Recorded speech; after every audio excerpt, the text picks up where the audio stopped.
And welcome to the live stream from the Grow Network. And today we have Lynette Zang. I'm super excited to have her on board, and I'm super glad to have you too. This is new software we're trying out, this Restream software. So Lynette, this is going out on our Facebook Live, our YouTube, our Vimeo.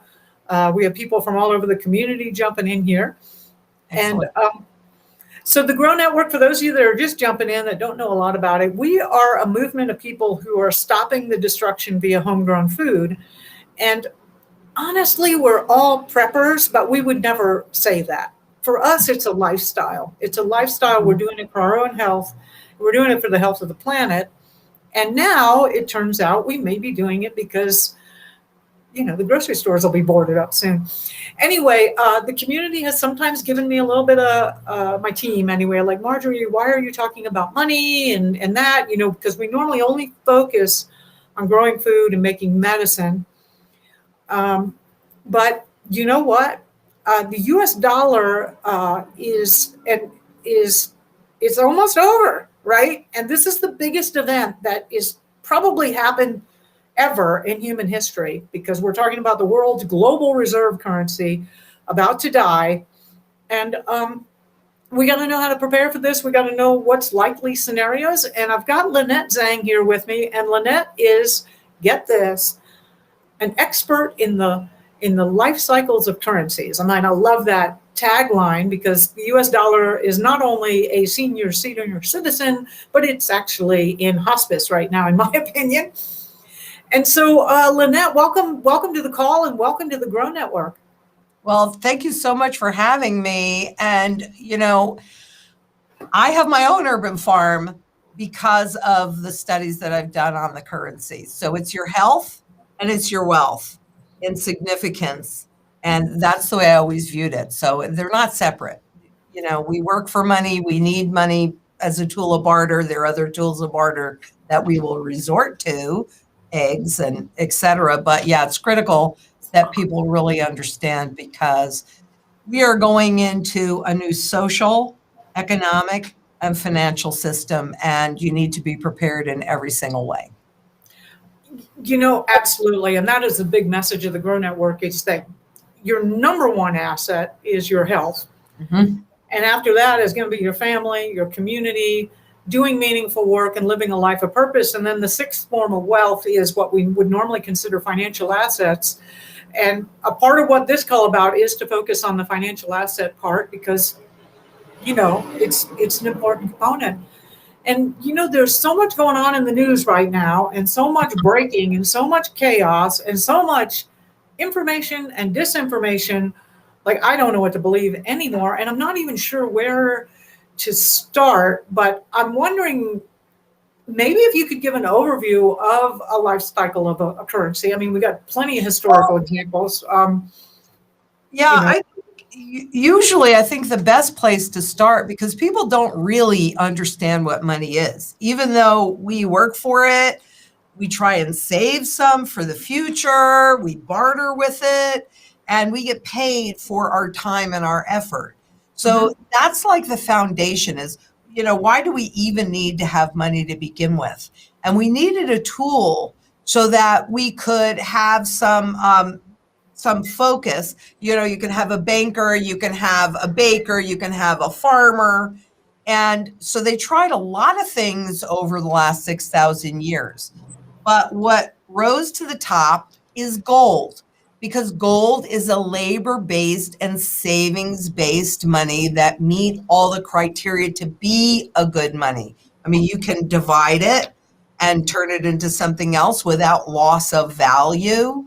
It is a store of value, and people don't really understand this, but the whole function or big purpose of gold is that it has the most functionality, since it is used across the entire spectrum of the global economy. Therefore, it has the broadest base of demand of any financial asset, and it is the only financial asset that runs no counterparty risk.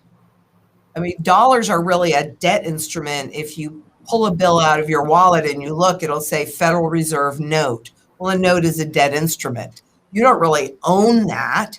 You're borrowing that. And that loss of purchasing power over time, also called inflation, is the fee for you using that.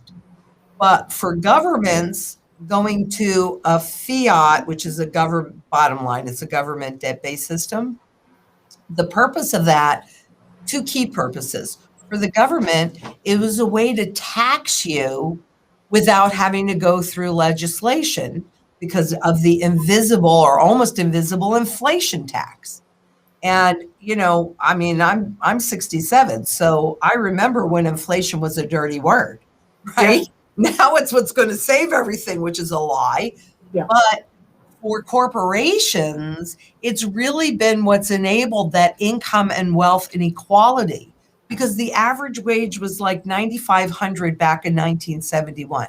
And a family of four could live with one wage earner. I'm not saying they were super wealthy, but they only needed one income to pay for a family of four. I think the average wage now, it might be a little bit higher than this, but it's something like 52,000. So nominally, wow, wouldn't you rather have 52,000 versus 9,500? But you need two wage earners. And obviously, with the government programs, that they were giving these stimulus checks to people that were making 150,000 or less. So what does that tell you? I've got a really great personal example. A girlfriend of mine, Jackie, I think she just turned 60. And she was telling me that when she was a younger woman in like her 20s and 30s, lived in San Antonio, she worked as a waitress for 4 days a week. And on that income, and we're not talking about a high-end restaurant, just a normal restaurant. And on that income, so this would be like in the 70s and 80s, she was able to have her own one-bedroom apartment, and her passion is horses. And she had a horse that she was able to stable. So horses are expensive. And they're expensive. They're big, expensive hobbies, but no way you could do that. I mean, you're right. Like now we need two wage earners just to make ends meet. One great example I like to give for people for the importance of where we're at with inflation and how close we are actually to hyperinflation is the statistic that of all the US dollars that have been created in the last 12 months, 40% of them have been created in the last 12 months. So that means your dollar, and that's what we know about. That's what's reported, right? It could be actually a lot more, right? Right. That means and one great corollary to that is, so I watch, we're all about food. Mm-hmm. And look at your food prices. That, the UN FAO, the Food Agricultural Index, is probably one of the more honest indexes. Forget the CPI. That's like a complete fictitious. Yeah, let's take out food and energy because that doesn't matter. Let's take out anything because we don't want the number to go up. But the FAO number for a while anyway has been fairly honest. I don't know. There's some questions now about whether they're jiggering it now, but it has gone up 39% in the last 12 months, which exactly tracks, the loss of value. So people go, prices are going up, and I'm like, no, it's not. Well, yeah, prices are going up, but what's really happening is your dollar is losing value. And would you pretty much, is that a great way to put that then? 100% that is. And I can tell you, a lot of information is hiding in plain sight because they have to publish this stuff and they know people just never really go and look at it. But I will tell you on the FRED website, which is the Federal Reserve Education Department website, if you were to go in and in the search bar, put purchasing power of the consumer dollar, it is dropping the fastest that I've seen in my career. And I've been doing this work on some level since 1964 when I was 10 years old. I mean, I've been groomed for this moment in time. Yeah.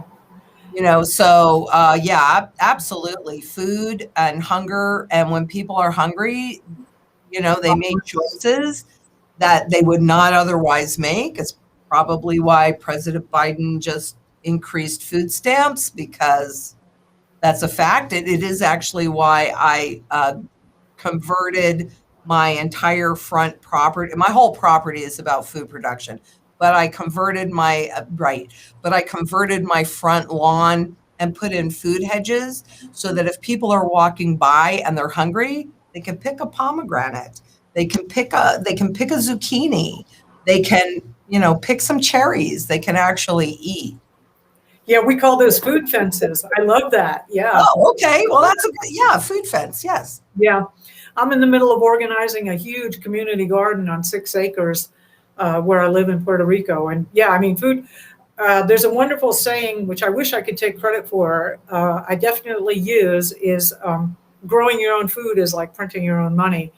Mm-hmm. And I think we're both in agreement, and we should just iterate it for everybody who's on the call here, that in any collapse situation, I have spent decades also studying, for example, the American Civil War from the perspective of the women in the home front. Not the battles and all the guys fighting and stuff like that, but what did people really do to live and survive?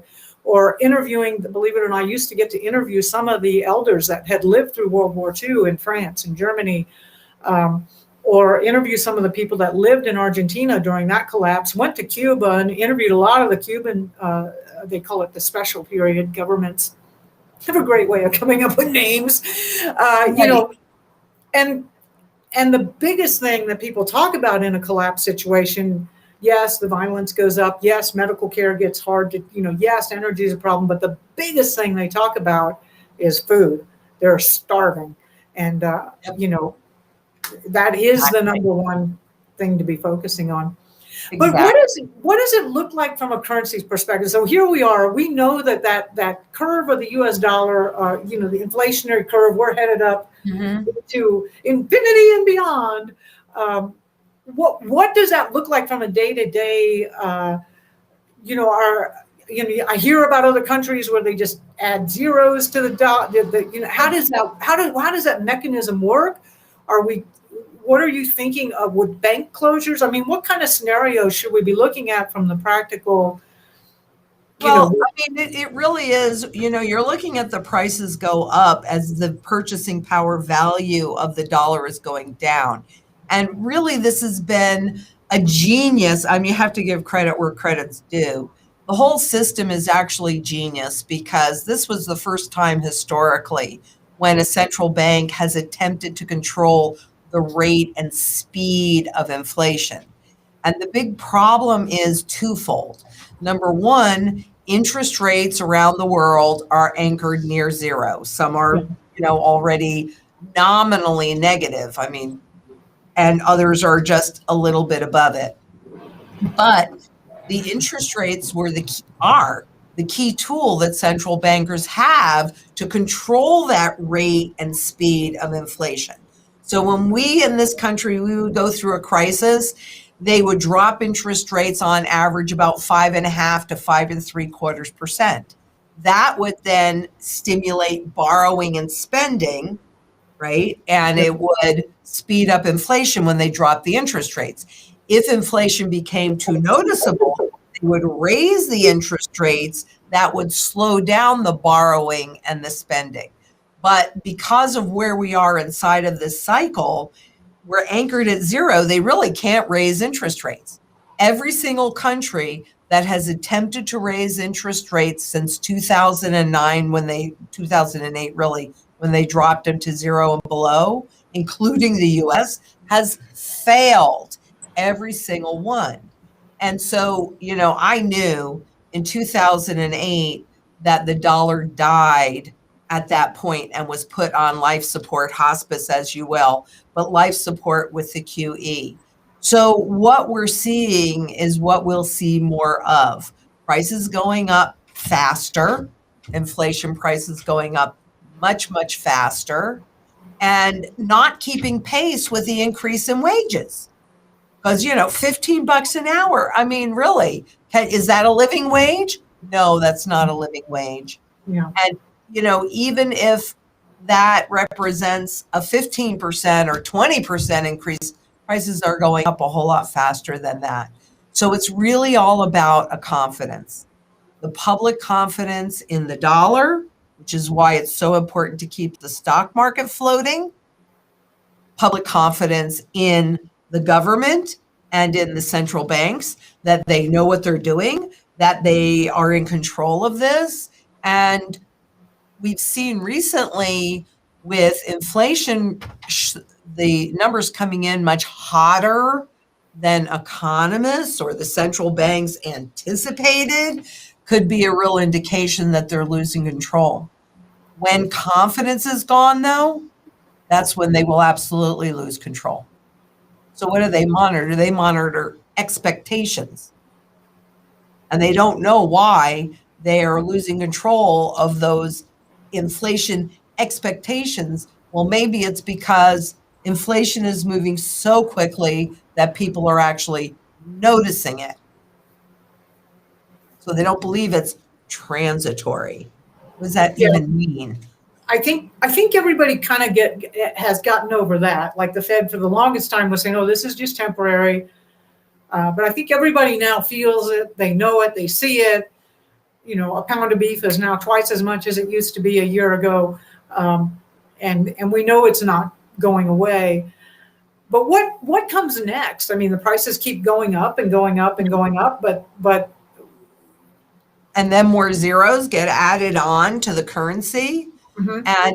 And, until people stop trusting and they lose that confidence, and then the government loses control and you have riots.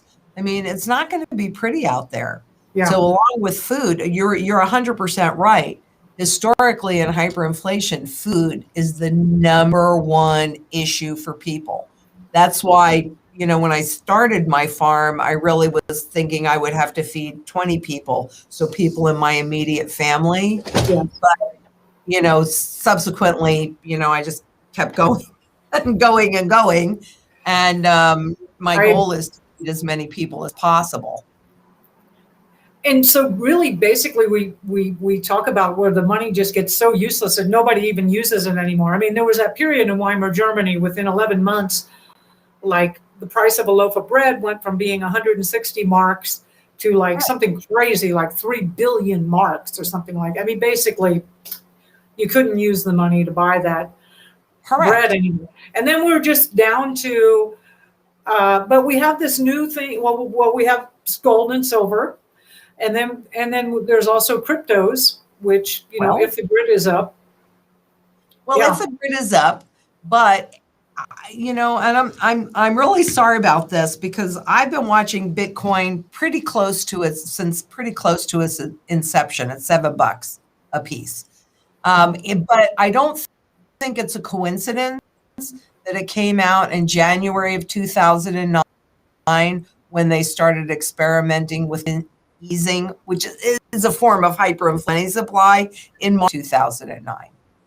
And it's not, in my opinion, it is not a coincidence that in 1996, the NSA, a government agency, wrote on how to create a mint using cryptocurrencies, and a lot of the similarities between they put in that paper and what came out. It was sold as being outside of the system. Yes. But Wall Street certainly glommed onto it. It is not, and it is an algorithm. So they can say anything that they want. But for me, I mean, I know that that's the direction that we're going in, and they definitely want us in digital currencies, central bank digital currencies, which you need to understand is programmable money. So if you look at the evolution, this is private, right? It's in my possession. Even the Bank for International Settlements says gold held at home runs no political risks and is the only financial asset that runs no counterparty risk, because everything else is a contract. Everything else is a contract. And again, it's based on trust and confidence. So then they shifted us into fiat money, which I don't have any bills handy, but all right. So in this country, dollars. Okay. Okay. All right. There are dollars. And if you look on the top of that dollar, you'll see Federal Reserve note. Yeah. Right. That's what it is. Now, They can control the rate and speed of inflation. So therefore, the loss of value in that, purchasing power value in that, but you having it on your person means that it's still private. If you do a cash transaction, that's private. Yeah. When we evolve into the digital currencies, then it's programmable money. And if the regulators say this should be a regulation, guess what? They're going to have to regulate it. And there are a lot of issues around, cryptocurrencies anyway. So I know that that's the direction that we're headed, but that's what makes having gold and silver physical in your possession that much more important, like food. This is the food that I'm growing has more nutrition. You go out, the water, the soil, the care that it gets. You go out, you pick it, and you eat it. It has the highest nutritional value. This is real money. It has the highest purchasing power value, regardless of what you see on the contract spot market, because it has the greatest functionality. It's used everywhere. So you have the broadest base of buyer. That's why it never goes to zero. Any of those other financial products, including cryptocurrencies, have use in one place. The narrowest base of buyer. So that's the problem with dollars or anything else, is if those buyers in that one place go away, it has no value. Yeah. Nobody wants it. That's why the wheelbarrows, you're talking about Weimar Germany, that's not the worst case. I mean, look at Venezuela today, right? You need a wheelbarrow of those bolivars, but don't worry, because now they're going to come out with which they already tried to do once before in 2018 and it failed, but they'll have a government CBDC, and that's going to fix everything. It's not going to fix everything. But what it's going to enable them to do is attack your principal via negative rates. So if I can summarize what you're saying, and I completely agree with you about the cryptos, they're also dependent on the internet being up and the electrical grid being up, which we know there are huge vulnerabilities in it. Huge. And it would not be surprised to me at all in the coming year if, the grid becomes super unreliable in a major way, right? I think that's actually, for whatever reason, there's a lot of reasons why that. A lot of reasons, but yes. Right. And I agree also, and my understanding of cryptos is that, really, especially Bitcoin is a fabricated thing. There's definitely been a marketing spin around it as a, libertarian, anti, and I agree that particular coin, and most of them probably, especially the ones I think was at Zcash or the ones like JP Morgan are promoting, or the Fed coin, clearly. I think that there may be some cryptos, though, that are actually more of a people-based and freedom-oriented, that are not as controlled, but that's a whole game to figure out. But I agree. Yeah. So. And yeah.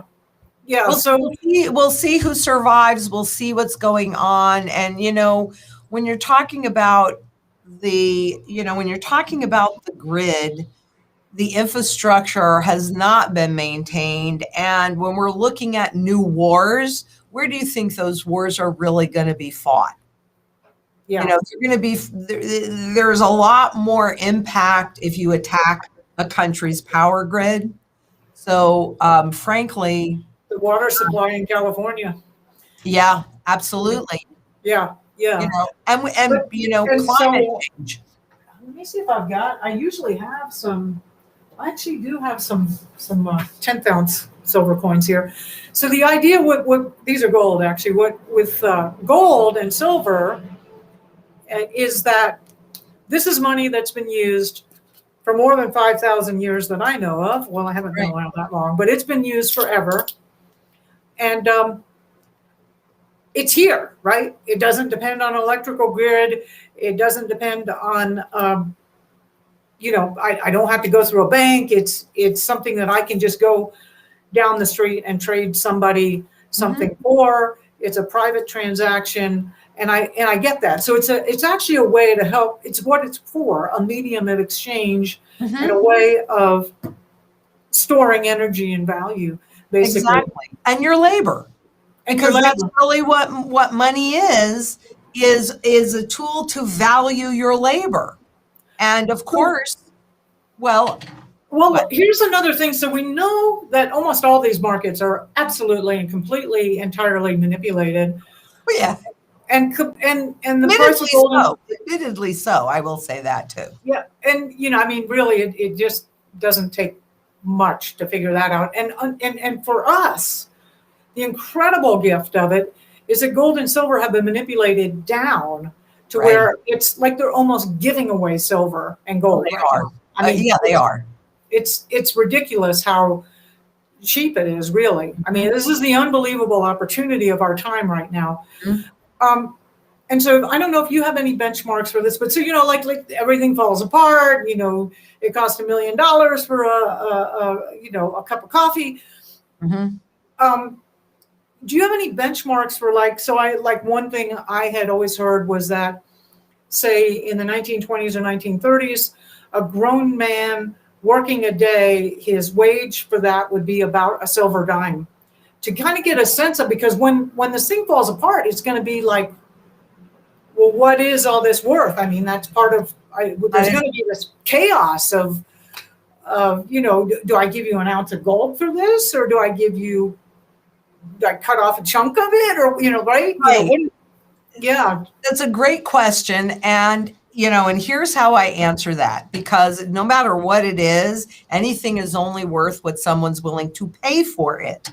But since gold is the primary currency metal, Mm-hmm. silver's the secondary currency metal, right? Mm-hmm. And so what you always want to know, no matter what you're doing, you want to know what is the true value of that asset.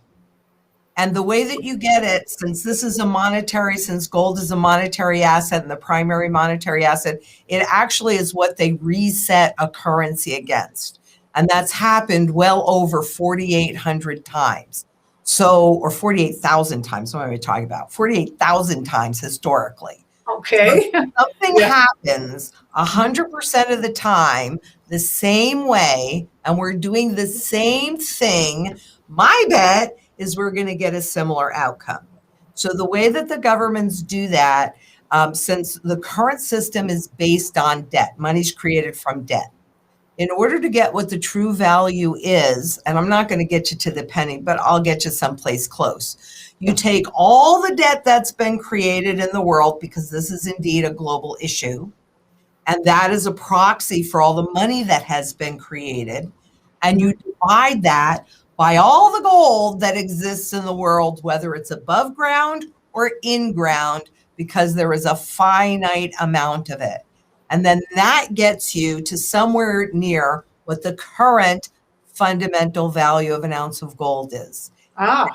We just did that calculation last Wednesday. Okay.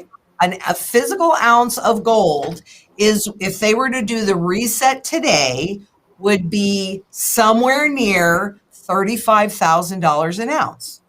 So at $1,800 an ounce, it's a huge bargain. Silver came out to roughly $550 an ounce, right? It's still a bargain. A bargain. Yeah, 23, 24 bucks an ounce. And you look at what the smartest guys in the room do for themselves. Who knows more about the money and the strategy that they are executing than central bankers? Right.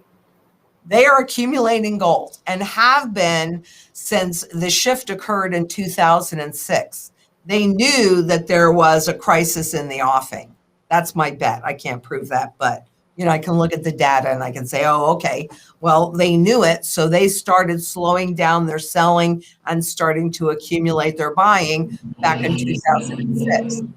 Since 2010, they have been central banks globally have been net buyers. They're accumulating massive amounts of physical gold, not paper gold like ETFs or any other Wall Street product, but the physical metal, because what they know is whoever has the gold when this whole fiat money system implodes is going to remain in power. And they're going to have, for the individual, that means you're going to retain choices. Because if you look at what the World Economic Forum is talking about, and the UN and everybody else really is, you will own nothing and you will be happy. Yeah. Well, guess what? Somebody owns everything. Wealth does not disappear. It merely shifts location. So for me, I want money that holds its purchasing power. So when those current overvalued assets go to an undervalued circumstance, I have something to work with.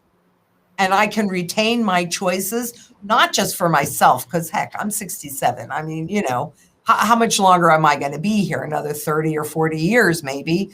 But I have children and I have grandchildren. And eventually I'll have great grandchildren. And I want them to retain their choices, because that's not what the system is about right now. It's a big club, and you and I are not in that club. Wow. And so let me go back to that again and just reiterate what you said. When the currency gets reset, so the US dollar has now, we got a heap of ashes and dust. It's absolutely worthless. It's not even worth using as wallpaper. They will revert to some type of, and the bet you're making, they'll reset it and it will be based back again on a gold standard. Wow. And reset it against gold, and then history shows that they will put a component of gold in the new currency because that's the only way that they're going to get people to trust it again. The confidence. Absolutely. It's all about confidence. And then they'll start to take it out again. Right. They don't go through the next cycle of devaluation and devaluation. Right. Everything, like you said, everything has a life cycle. And you know this when you're growing, and then you go through the winter and the deciduous trees lose their leaves and then they come back around. I am at a different point in my life cycle than my 6-year-old granddaughter is. Right. So everything has a life cycle. And all you really have to do is learn how to recognize the patterns of that life cycle, and then put yourself in a position to, frankly, in the currency's case, or in any case, take advantage of it. Yeah. When are you going to harvest? You're not going to harvest in the middle of winter when there's no leaves on the trees and there's no fruit. Yeah. So let me go back to the practical, and I totally hear what you're saying. What the value of something is what you're willing to trade somebody for. Right. So, for example, in Weimar, Germany, there was examples of a family traded a beautiful grand piano for a bag of potatoes because they were starving. And this farmer's daughter happened to have always wanted a piano, and the farmer decided to do that. But I also really appreciated that, because we do want to kind of have some, because the biggest problem with this is going to be the chaos of knowing what something is really worth. And if I can have a rough idea in my mind now, so like that 1 ounce is, if I think about what things are worth now in today's dollars, and I say 1 ounce of gold should be about $35,000. So a tenth of an ounce of gold would be $3,500. So, as this unfolds, I might say, well, that 1/10 of an ounce of gold might be worth a really good rifle and some ammunition, right? Exactly. So it's a tool of barter. Right. That's really what money is. Yeah. And so I'm just trying to get or $3,500 would be, half a month's wages or something like that, right? So, trying to get a perspective on where things are. And with what we're doing with our farms and all of that, the food is certainly barterable. Absolutely. But it has a shelf life, right? So, maybe you have the potatoes, but I don't need potatoes. I want something else. I want blueberries or something like that. So now you've got to trade those potatoes to somebody that has blueberries so that you can get your piano from me. And the difference between that and gold and silver is that it's universal. Yeah, it's a lot easier. It's truly universal. A better medium of exchange. Yeah. Exactly. Yeah. So not to say that, I mean, I have chickens, I have I have quails, I have ducks. I mean, Yep. Well, if you ever come to this neck of the woods, I'll show you my farm. It's I really I want to come sometime. That would be so much fun. Yeah. So, and of course, a dozen eggs is a barterable item or tradable item. absolutely. But I and mean, so, they're but I'm really very about fascinated. So, how often do they? So when the currency actually, we've gotten to where the U.S. dollar is ridiculously nothing. How do they introduce this new currency, and then how do they issue it to people? I mean, is it like based on your social security balance, or I mean, they have to. How does it get back into circulation again? What are those kind of Well, mechanisms? basically, now this time it's going to be a little different, and I'll talk about that because they've already laid out how they're going to do it. Oh, really? Oh Okay. yeah. I'm Oh sure yeah. they have. I mean, Oh yeah. In it's fact, amazing in if fact, really, if you're awake and looking around, they do tell you what they're doing. I mean, I oh have yes. to, and usually somebody who's considered a conspiracy theorist is the one who's reading that, paying attention to it, and saying, "Hey guys, this is what's coming," and then we all go, "You're a conspiracy theorist," and then I'm it not a happens. conspiracy theorist. I am Data Gal. That is my nickname. And if you go to my YouTube channel and you watch any of my work, you are provided with all of the links to all of these different places where I get my research and formulate my opinions. You go there, I make it easy. I don't want you to take my word for it. I just don't want you to take anybody's word for it, right? You need to do your own due diligence and then decide what is right for you. But going back to how they do that, first of all, you have to understand that by the time that happens, people have been battered and bruised and bloodied by the inflation, right? And so they're at that point willing to accept anything that the government comes up with. And typically they will do an overnight reset on average 3 times before. I don't know why it takes people that long to realize that it doesn't matter what they do, it's not going to work because they don't change behavior. But it seems to take 3 times on average. So, and what they do is it's typically, I guess I don't know what that conversion ratio is going to be, and we aren't going to know that until they actually do it. But frequently and mostly, it's 1,000 to 1. So if you happen to have $1,000 in the bank, you wake up the next morning and you have 1. So you really have no choice. But they do it against gold. So in Venezuela, which is now, as of this month, on their third lopping off of the zeros, the currency losing 99.5% of its value, as well as their stock market losing 99% of its value. The trillion times zero is still zero. Then they usually give you a certain period of time if you have cash out of the system to convert it into the new currency, because the old currency is then declared, no good anymore. It's demonetized, so you Right. can't use it for anything. Whereas with gold, because it's used it's used in every single area of the global economy, and silver too, right? There's always demand for it in whatever currency it happens to be. But once they do, they will also put typically a timestamp in there. So if you look at Zimbabwe, they're the first time that then they did it 3 times as well, and they're in their third iteration now. And there's lots of stories about Zimbabwe. But when they issue bills, it says this bill is good until June, whatever, about a year later. The next iteration was only 11 months, and the third iteration was the currency was only good for 10 months. And they lop off the zeros, so it looks like, hey, if you were buying this loaf for $80,000, now you're just buying it for $8,000. But it took 80,000 to buy that 8. So, you are definitely not better off when they lop off those zeros. In fact, you are typically even worse off. They don't change behavior, so you have it go up to those zeros again. Now, this is what they've done, Marjorie. Every single person on this planet, whether you realize it or not, last October was given a FedNow account. Even people in rural areas through the post office, or if you have credit unions, as well as the regular banks.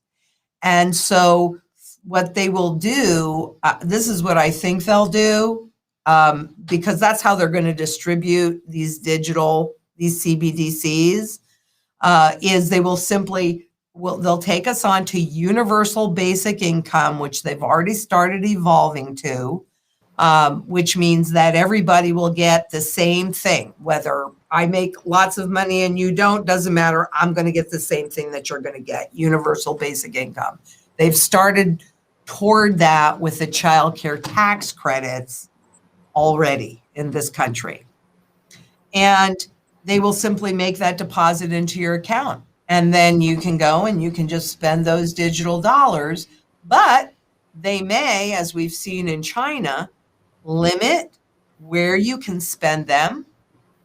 And also they have a timestamp on them. If you do not spend them by this amount of time, boop, they go away.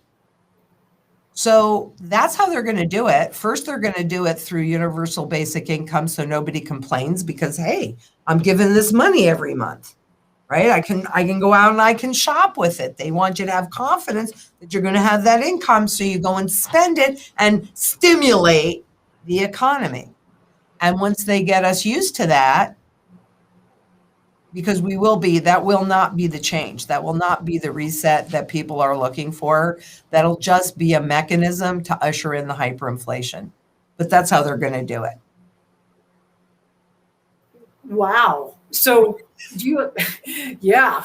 Oh boy. And they're talking about, they will continue to issue cash, but the cash will have a chip in it so that when they take the digital currency into negative territory, so they start to charge you for it, right? You can watch your principal go down even though you haven't spent any money.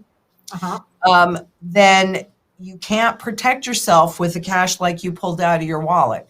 That's classified as cash in the wild because it doesn't have the chip in it yet. So that means that they won't be able to charge negative rates on it. That has a lot more value than the new cash that will come out into the system, because they want to keep things as close to what we're used to as possible so that we just transition into the change and we don't fight it, just like they did in 71, just like they did in 1913. They know how to do this. Wow. Well, do you have any idea of timelines or anything, or is that asking too much, or are there signs or things Yes, that look, this is stuff that is beyond my control, so I can't guarantee this. I get that. But when they give me a date, then I can give that date to you. So there are a lot of things that are scheduled to reset and restructure and be deployed in 2023. Okay. So I can't guarantee that, but definitely things are heating up. And even though I'm not quite prepared to put my technical neck on the line and say, the hyperinflation has begun, I think it may have. So I'm still watching, but I think it may have. Back in the spring, I was overlaying charts of, this was the M2 or M1 money supply, which they have stopped publishing a while ago, where I was seeing charts of that overlaid over with money supply charts from Weimar, Germany, and then looking at times. And to me, it looked like we would be where we are now. We would definitely be noticing inflation, and that by next spring, it would be very, very clear that we are headed into hyperinflation.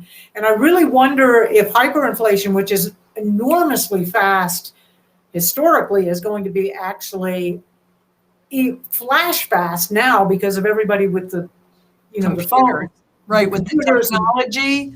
Technology. I mean, like hyperinflation could be so accelerated now that what used to take 11 months could actually happen in weeks or days. So Well, and think about this, Marjorie. All that hyperinflated money supply that they created, where is that? Because they'll come out and say, and see, we didn't create any inflation, blah, blah, blah, which is really not true. But it's being held in the markets right now. So if all of that hyperinflation comes out of those markets and actually into the real economy, just like that. Yeah. yeah. Because the only difference between inflation, as you pointed out, rightly so, the only difference between inflation and hyperinflation is the speed of the inflation. Yeah. Well, a lot to think about. And Super J, do you want to bring in some questions from the community for Lynette? I mean, we do like to let it be interactive. So lots of food for I thought. love questions. Yeah. Yeah, me too. This community is so switched on. They really are well, they've been growing food and living a lifestyle that's fairly independent of the system for years and decades. So that often comes with thinking independently. Yeah. All right, here comes Super J. All right, I've asked the community for questions, and we'll wait to see if we get any in. All right. Okay. Well, in the meantime, what you were talking about 2023, there are some things that are planned to be reset. Oh, yeah. Do you know specifically what some of those things are? Of course I do. Like the Fed dollar, or can you give us some? Well, they do anticipate having the digital dollar. Remember, they want to keep it as close to what we're used to, so they keep the name, because that's all it is. It's just the name. So the Fed is planning on having their CBDC come out in 2023. But also the biggest thing is the interest rate benchmark, the LIBOR, that was created in the 80s. That is a stated rate, what a bank might charge another bank for overnight. And it was discovered, shocker, that it was being manipulated in 2008. I mean, shocker. So in 2012, they said, well, okay, because now everybody knows that it's manipulated, we have to get rid of it. And so there's about 6.5 trillion notional contracts that have this interest rate embedded in them that must be converted to a new benchmark, which several central banks have worked furiously on creating and also have been trying to create a market with it. But frankly, they have not been having very good luck making that transition, because that was actually supposed to go away this year. They tested it with 80 trillion in last October, so almost a year ago, and you went dead silent. And then about 3 weeks after the test, they came out with postponing it until 2023. Wow. So the test didn't go very well. But we don't know that. And so I don't think they're going to be able to make the transition. I mean, it's a big experiment. It's never been done before.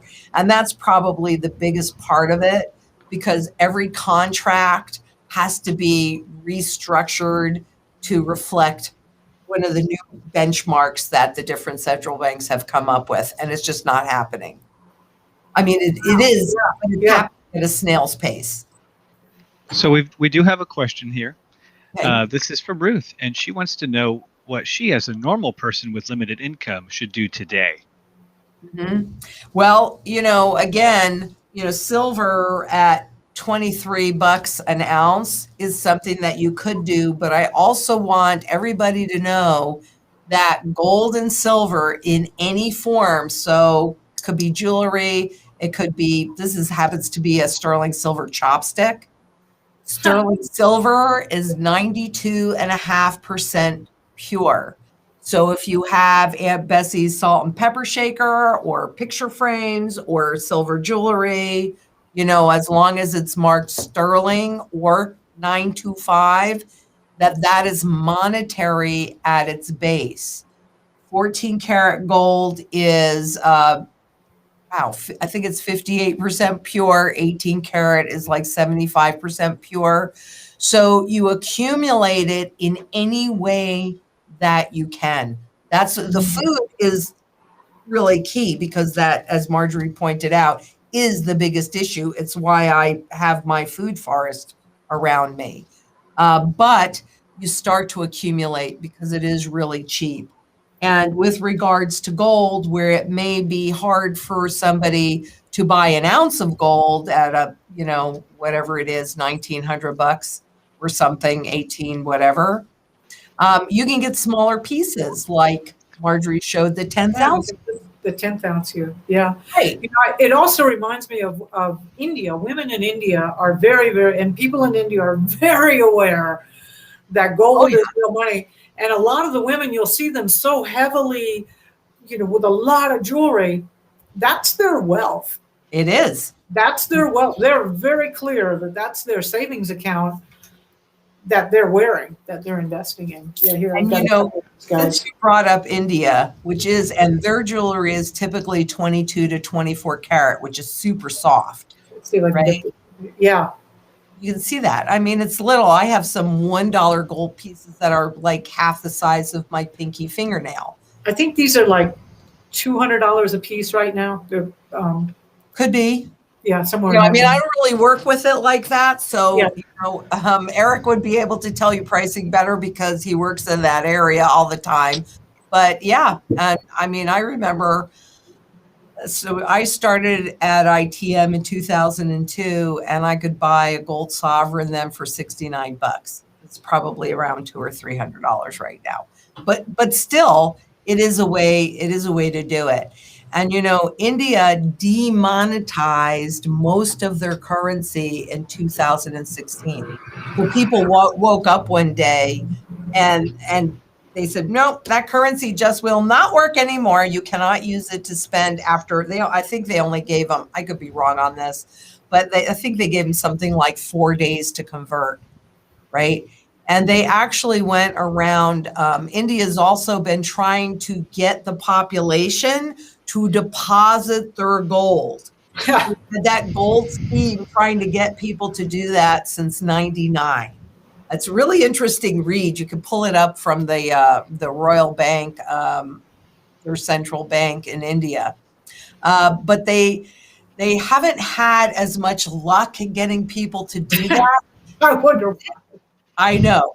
They did, however, go door to door in certain areas and did a level of confiscation from households back in 2016 when they demonetized the money. Yeah. Well, we have another question from Anthony, and he asks, where do you see the XRP after the SEC lawsuit? Look, all of that is really about distraction. Look over here while we're doing this over here. So whatever the SEC is looking at with digital currencies and cryptocurrencies and any of the other fiat money products, that's what they are. They are all contracts. All contracts will reset as the currency resets and devalues.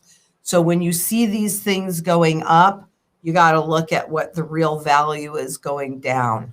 I'm an ex-stockbroker. I've been a banker. I have been groomed for this moment in time. I own, I have to have cash because that's still our tool of barter. Mm-hmm. But I don't own any of the Wall Street products at this point. That certainly has not always been true. And it's also probably not going to be true in the future. But I'm all in. I'm all in with the metals, food, water, energy, security, barterability, wealth preservation, community, and shelter. That is my personal mantra. And, the other thing is, how do you eat an elephant? One bite at a time. So you look at where you are most vulnerable and you plug that hole until you feel, okay, I've got something there. What's the next? Where else do I feel vulnerable? So yeah, any of those products are just about distraction. Oh, Lynette, I got a quick question. Isn't there a bill in Congress right now to make capital gains on the sale of gold and silver to remove capital gains taxes on the sale of gold and silver. It was a HR 4822. Yes. I mean, is it likely to pass?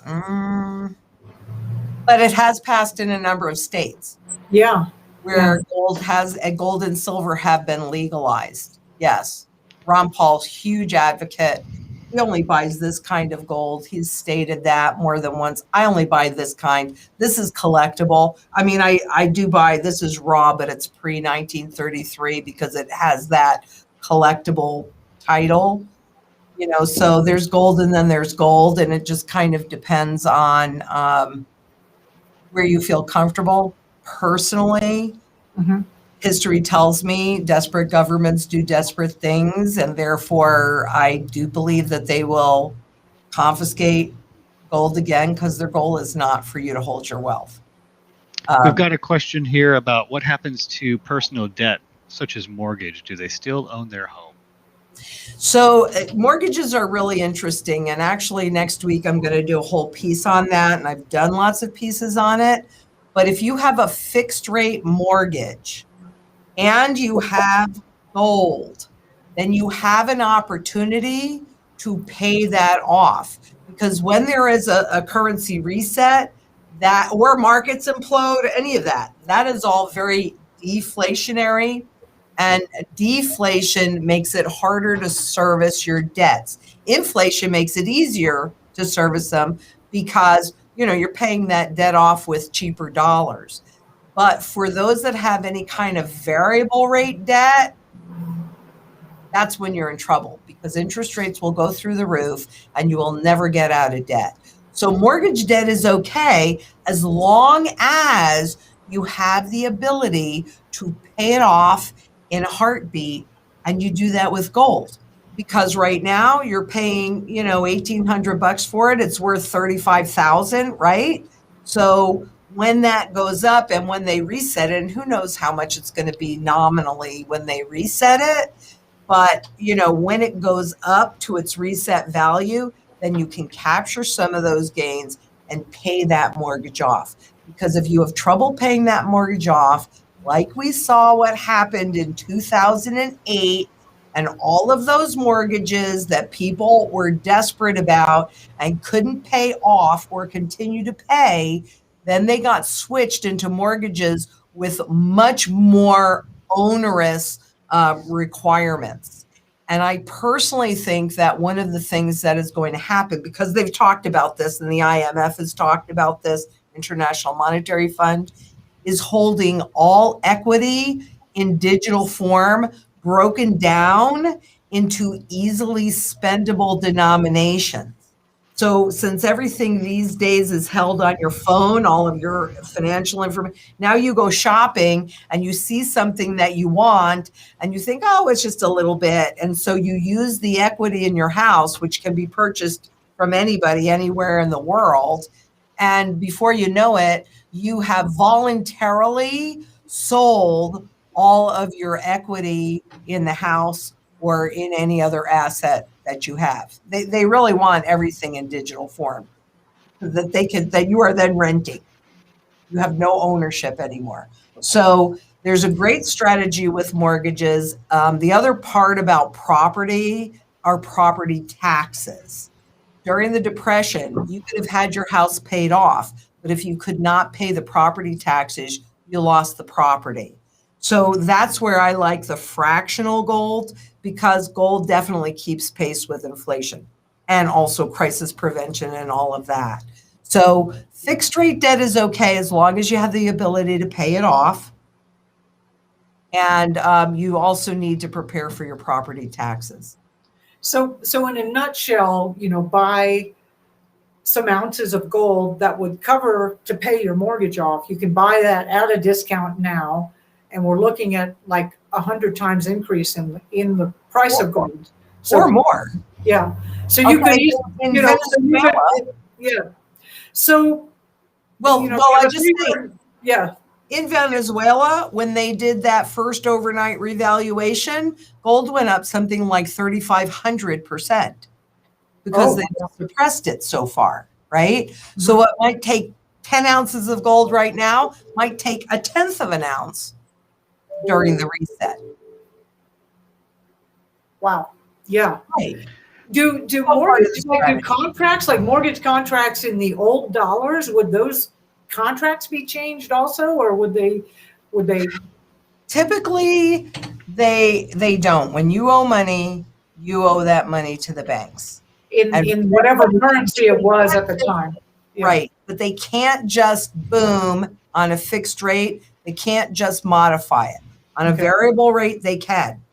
And if they convert the language into the new benchmark, because right now all those mortgages are written, well, not all the new ones are probably have SOFR in there, but all of the older mortgages would have LIBOR in there, and they have to be transferred into the new benchmark. So that's going to be the goal. That's the goal right now anyway, is to get all of those contracts, trillions and trillions of dollars worth, into this new benchmark. And we're not supposed to notice it or see anything happening with it. Jimerson, you got another one for us? I do. So Stan is convinced, and he's asking, where should he go to buy his first gold coin? Well, I personally buy all of my gold and silver from ITM Trading. I've been with them since 2002. You've got to do whatever it is that you're comfortable with, but we execute the strategy that I originally created based on my study of currencies. I started studying currency and currency life cycles in 1987. But you'll find that there's a lot of really brilliant people at ITM, and we meet regularly, and so we're always working on making it better. I think everybody needs a plan. I think everybody needs a strategy. They've got one. I think you need to have your own. So I like ITM Trading. Yeah. You guys are a full service gold and silver physical broker. But you also help people with the strategy of, like, I've got this mortgage, I've got that IRA. How should I structure this or that or the other? Exactly. For each individual's personal situation. Right. So Super J, I think you've got a link you can send out in some of these places for folks that want to get in touch with yeah. Yeah. I just put that link into the chat. Okay. Right. And the YouTube link where, I publish 3 times a week at least. Actually, these days more, because as you said earlier, there's so much going on. It's like, so I catch a lot of your videos, and it's like everything is moving so fast right now. There's just like almost every day there's some new bombshell of people. We really are in a vortex of change, and it is ramping up. It really is. Really, really quickly. So I think we have I can't tell you that there's going to be a crisis at 8:35 on Thursday morning, but frankly, it wouldn't surprise me if I'll be shocked like everybody else, but I won't be surprised.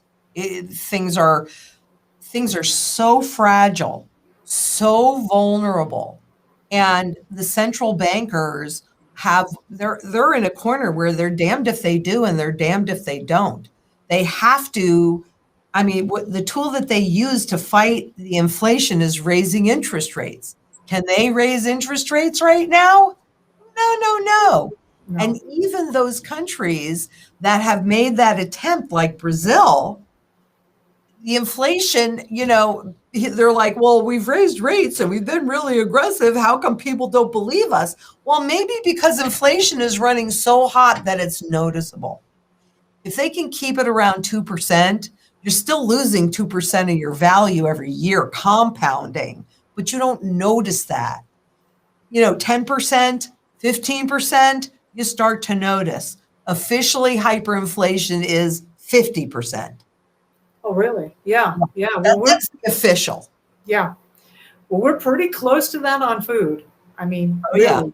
Yeah. It's moving up, and it's moving up fast. And unfortunately, if you watch global production, between global production being either destroyed or whatever, it's down. It's way down, and it has been down for years. Supply chain issues. Well, aren't they killing the local farmer? I mean, it's hard for the local farmer. I mean, look, if you're a mom and pop in any industry, you have to make a profit in order to stay in business. But when you have Wall Street, when you have the central banks creating all this cheap money and giving it to Wall Street, and then Wall Street doesn't give a crap how much a house costs. Wall Street doesn't give a crap how much anything costs, because all they care about is their stock price going up. And hey, then people pile in, give them more money, and you create this doom loop that eventually will explode. And I don't mean long eventually. I mean, I think short eventually. Yeah. Yeah, that thing is way overdue for a big career. I don't know how many trillions of dollars they have to do to keep that thing up right now. It's really more and more. You look at the charts and you look at the graphs, and the QE, all that money printing is less and less effective. So that means they have to do more and more of it. And nobody knows how much they can grow their balance sheet, which, by the way, you and I are responsible for. You don't realize that. It's so easy to spend other people's money. When we talk about government spending, they're spending our tax dollars. When we talk about central bank spending, they're spending our tax dollars, and we sit there and think, no, we'd sit there and think, oh, look at all that money. Well, it's my money and it's your money. It's all of our money. And why aren't you angry about that? Because I am. Yeah. Especially since they're destroying the future for our children. I can't even tell you how much that pisses me off, pardon my language. Well, I'm actually very, very hopeful. I mean, I know that this collapse and that these changes are going to be very, very painful, and that this is a multi-year, maybe multi-decade process that we're involved in. But I'm actually very, very hopeful that as we come through it, as you were talking about, we can get into the beginning of a cycle where there's some integrity again. And of course, that'll take a while for that integrity to be lost. But, to get to a position where we do have an honest money. I think one of the great themes of this time period is there's a great truth telling. And I certainly, in my own life for the last 2 decades, the biggest shocks have been seeing the unbelievable amount of fraud and manipulation and lies and control for a lot of things that for most of my life I was pretty naive and just believed. And now it's like, oh my God, right? And I think that's a global process that's going on. More and more people are going, that really isn't real. I can't really believe that anymore. And I really believe that this is a very good process. It's painful for sure. And we are going to head into some hardship. But I think in the end, it's like a big house cleaning. And it will ultimately be a very good process for us to have gone through collectively. Well, I agree with you, and I have a lot of hope as well. The piece that gives me the most hope is that people are indeed starting to wake up. Yes. Because if they stay asleep, we're not going to have any choices, and they're going to move us into this world where you own nothing and you will be happy. But if enough people wake up, all I really care about is retaining choice. I want my grandchildren to have the ability to have choice. And what I see happening if we don't wake up is that we won't have that choice. So I'm with you, Marjory. It's really the purpose of the community part of the work. It's why I'm so drawn to your work, because I know how much it involves community. And that's why I do all of these interviews, to be perfectly honest with you, and events and things like that, because it really is about community coming together so that we can retain choice, not just for ourselves, but for everybody out there. Yes. Yep. We've got to move it on to it. It's got to be a bigger. I think one of the first lessons you learn when you start growing your own food is the myth of the sole survivor. it's a total myth. It's It got to is. be community. And Oh, the bigger the community, the better. And the more, part of the whole reason for the Grow Network, which started so long ago, was the more people that are already involved in the solution, the easier the collapse will be. for those people. For Absolutely. collectively, I mean, the more of us that have the skills. One thing, when I was in Cuba, the small amount of people that knew how to grow food or knew how to hitch up the oxen or knew the skills were enough. It was a seed bank. It was enough to like revitalize different neighborhoods and to bring hope and sustainability and regeneration to the whole island. And it was a very beautiful thing to see that if there was enough people that had worked on having the right resources. And that's part of what your work is about, is making sure that there are enough in our work, making sure there are enough of us that have enough resources that we can be leaders in our neighborhoods or in our regions and be the seed and the genesis for the change that, it's abundantly clear we are in it. we are in it, and it's happening. There's no more 5 years, 10 years. No, it's like, oh my God. It's so funny because I used to say in my intro, and I would say the reset that we are already walking through, and then some people in my group would say, well, you can't say that because, people don't think that. I got to say what I see. You may not like what I have to say, but I'm going to give you all the tools to prove me wrong or to formulate a different opinion, because that's all anybody can give you is an opinion. But here's the data, Yeah. This is why I'm saying what I'm saying. Here's the data from the horse's mouth, not from someplace over there, but from the Federal Reserve, from the International Monetary Fund, from the Bank of International Settlements, from the Bank of England, from whoever. This is what they're saying, and it's right there. I don't have access to anything that everybody else doesn't have access to. The difference is I happen to read them, and I also happen to understand the language, which is what I've been put on this planet to do. There does seem to be some ethical integrity with whatever that's the forces that are creating this or working with this. They do tell you the plan if you know where to look and how to read it. So really appreciate you coming and sharing with the Grow Network, your insights and specialty on this. And Super J, are you going to put that link out for folks who would like to work with ITM Trading and Lynette's organization on developing their Absolutely, yeah. That link is right there in the chat. Learn.itmtrading.com. Because there's a whole lot give more that we a didn't click. get into of like, there are, as Lynette alluded to, there are different types of gold and silver or you want different assets for different reasons. And we didn't get into that. Maybe we'll do another interview together sometime soon. But I know that ITM Trading has a lot of great resources to help people with that. So right, it all starts with your goals, and it's not just there, but like I said, I publish on our YouTube channel, so you can just go to YouTube and put in ITM Trading or put in Lynette Zang, and it'll come up because we're all about education. And regardless of where you go, the fact that gold and silver has been manipulated and the price is so low, this is like your ticket. Yep. This is your ticket. Go get some, and really, even if all you got is $30, even if you don't have any money, go sell your lawnmower and turn it into a couple of pieces of silver or a small piece of gold.